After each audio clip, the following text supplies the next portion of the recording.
The investigators of this case admitted something rarely heard from the mouth of a German officer. It had shaken them so deeply that they said it disturbed them forever. And with good reason. In a small rural village in Bavaria, home to fewer than 60 people, an entire family was brutally murdered, with no witnesses, no suspects, and no apparent motive. The bodies were found piled up in the barn, covered with hay. The killer was never found. What happened on that farm broke every boundary of human understanding. Stay until the end, because this is the true story of the crime Germany could never forget. But before we continue, if you enjoy true stories filled with mystery and darkness, I invite you to subscribe and turn on the notification bell, so you can join me every week for new cases that, like this one, still leave a haunting echo in history. On the outskirts of a small Bavarian village stood the Hinterkaifeck farm, an old, isolated property surrounded by dense forest and endless fields. The road leading there was long, made of dirt and mud. Few people ever passed through. There lived the Gruber family. Andreas Gruber, 63 years old, was a strict, reserved man with a difficult temperament. His wife, Kazilia, had been by his side for decades, used to silence and the hard work of farm life. Living with them was their daughter, Victoria Gabriel, a young widow, and her two small children, Cecilia, 7 years old, and Joseph, barely 2. They had no close friends and rarely interacted with the neighbors. They seldom went to town and almost never received visitors. Their days were consumed by routine, livestock, firewood, and endless chores around the farm. Over time, rumors began to spread. Some said Andreas was violent, harsh toward his family. Others whispered something even darker, that between him and his daughter Victoria, there was an inappropriate relationship. Nothing was ever proven, but in the village, everyone saw them as strange, reserved, distant, as if something unspeakable lurked within that house. They were an isolated family, and no one imagined that soon that isolation would become the setting for one of Germany's most disturbing crimes. The winter of 1922 was brutally cold in Bavaria. The Hinterkaifeck farm lay almost buried under snow, completely cut off. For weeks, nothing seemed out of the ordinary, until Andreas Gruber noticed something strange. One morning, as he walked toward the barn, he saw fresh footprints in the snow. They led from the forest straight to the barn door, but there were no prints leading back. The trail ended there, as if whoever left them had entered and never left. Andreas searched the barn, looking for intruders, but found no one. He shut the doors and tried to convince himself that they might have been his own tracks, but something didn't fit. The prints were a different shape from his boots. Days later, the noises began. At night, Andreas heard footsteps in the attic. He would climb up with a lantern, checking every corner. Nothing. No one. Only the creak of old wood and the wind slipping through the boards. Soon after, a house key went missing. At first, he didn't think much of it, until he heard something again, a faint breathing sound behind the stable door. When he opened it, there were only the animals. But the horses were restless, and the cows wouldn't stop moving. That same week, a neighbor claimed to have seen a strange figure at the edge of the forest, standing still, watching the farm for several minutes. When he tried to get closer, the figure vanished into the trees. Victoria, Andreas's daughter, mentioned at church that her family felt a presence in the house. She confessed to a friend that she was afraid to sleep at night, that she heard footsteps when everyone was in bed, and that objects appeared in different places the next morning. Day after day, the feeling of being watched grew stronger. It was as if someone was already inside, waiting for the perfect moment to strike. On the night of March 31st, 1922, at the Hinterkaifeck farm, the wind howled through the trees. The cold seeped deep into the bones. Inside the house, the Gruber family was getting ready for bed. No one knows exactly how it began, but all evidence suggests that the killer lured the family members one by one into the barn.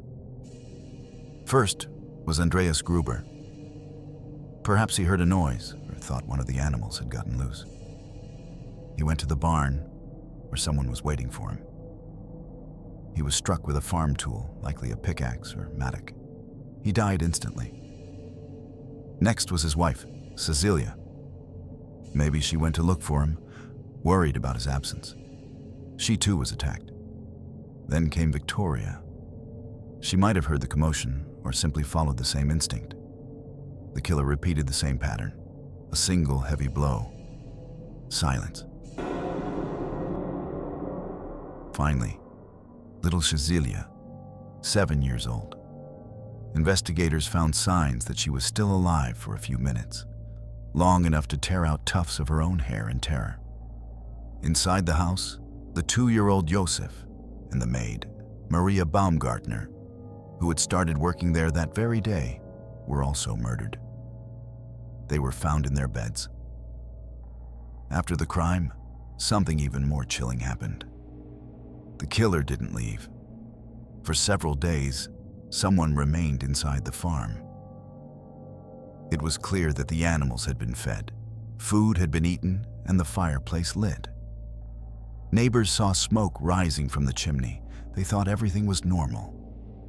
No one imagined that inside, the entire family lay dead, covered with hay, in absolute silence.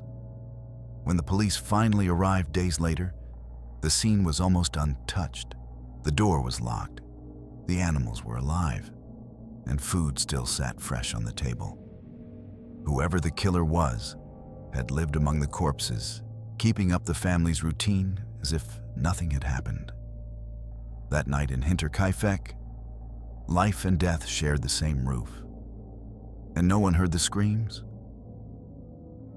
Days passed without anyone seeing the Gruber family. The neighbors grew worried. The animals wouldn't stop bellowing, and the chimney, once always smoking, was now cold. On April 4th, 1922, 3 men from the village decided to check the farm. They knocked on the door. No answer. The silence was eerie. Only the animals and the wind tapping against the boards could be heard. One of the men went to the barn. When he opened the door, a strong, nauseating smell hit him. Inside, he saw something he would never forget.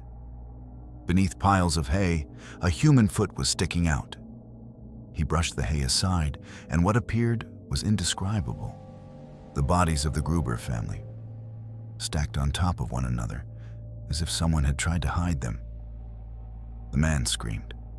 The others rushed inside. No one could believe it. The silence of the past days had been the silence of death. Word spread through the village within hours. That night, no one slept. Doors were locked, lights were turned off, and from their windows, people stared into the darkness, terrified that whoever had done this was still out there.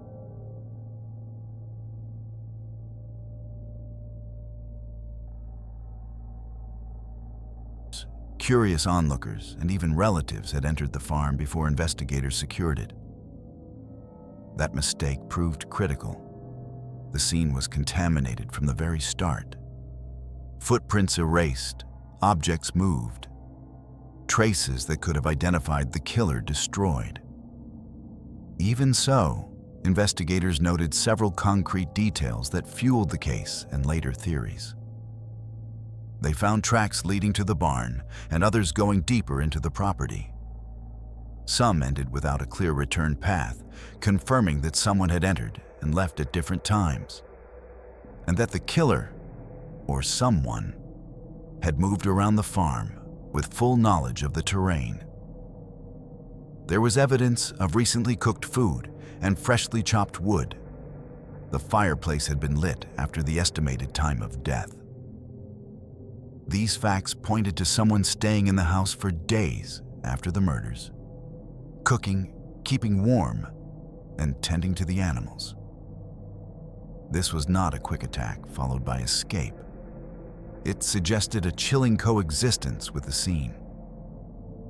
The missing keys and lack of forced entry led to the theory that the killer knew the house, had access to it, or even possessed a copy of the key.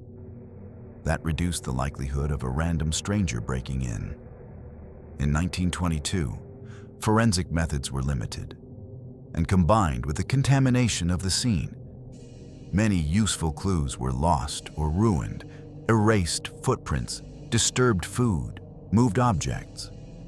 That made it nearly impossible to determine the exact weapon, reconstruct movements inside the house, or confirm third-party presence.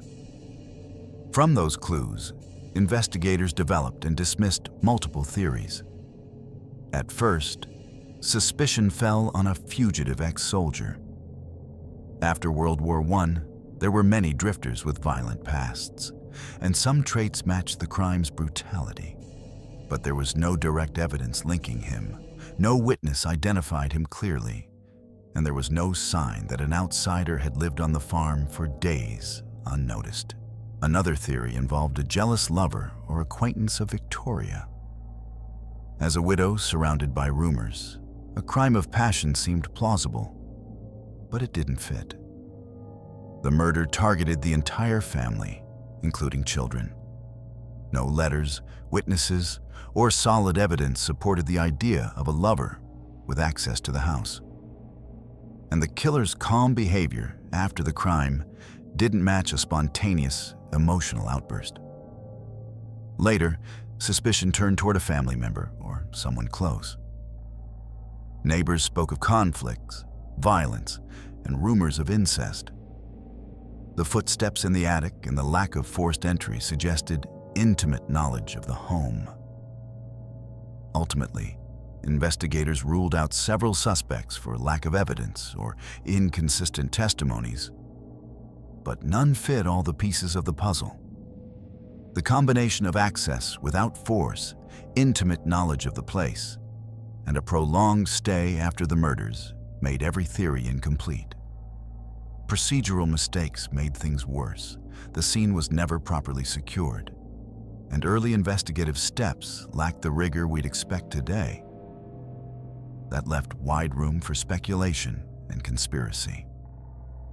The most plausible conclusion remains this: the killer knew the house and the family. It wasn't a random intruder who attacked and fled. It was someone familiar with their routines, who could move freely inside, keep up appearances for days, and act with chilling composure. That closeness to the victims is what makes the case so haunting. The circle of possible suspects is small, yet no one was ever identified with certainty. Years later, the Hinterkaifeck farm was demolished. The rotting wood and weathered walls disappeared. In their place now stands only an empty field and a simple wooden cross honoring those who died there. For decades, investigators, journalists, and curious souls have tried to find the culprit. No one ever did. No confession, no fingerprints, no justice. Perhaps the true horror of Hinterkaifeck was not what happened that night, but that the killer was never found. The silence of that place remains. And sometimes, so they say, the wind still sounds as if someone were walking among the ruins of the farm. If you've made it this far, thank you for listening to this story. Hinterkaifeck holds a silence that still echoes. and there are many other places where the mystery never fades. If you want to keep exploring those dark corners of history with me, subscribe to the channel, turn on the bell, and join me in the next story.